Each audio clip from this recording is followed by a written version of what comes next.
Манай улсад түн хүндтэй зочин ирэх гин. Түүнийг Валентина Терeshkova гэдэг. Оросын албаны улсын иргэн. Харин энэ эмэгтэй дэлхийн түүхэнд тод мөрөө үлдээсэн нэгэн. Тэрээр 1963 оны 6 дугаар сарын 16-нд сансрын уудамд зорчсон анхны эмэгтэй хүн.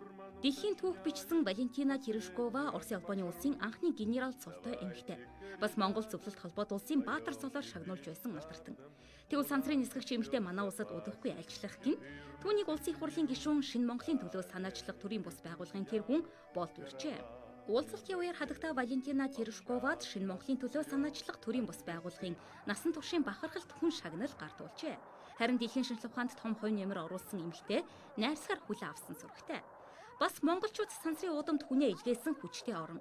Дахиад сансарт нисэх хэрэг гарвал би туслахад бэлэн шүү гэдгээ илэрхийлсэн гин. Сайхан байгаа биз? Валентина, я очень горжусь, что наша девушка первая находится в космосе. Это торжество ленинских идей, и мы горды, что вы так хорошо прославляете наш народ, нашу родину, нашу партию, наши идеи.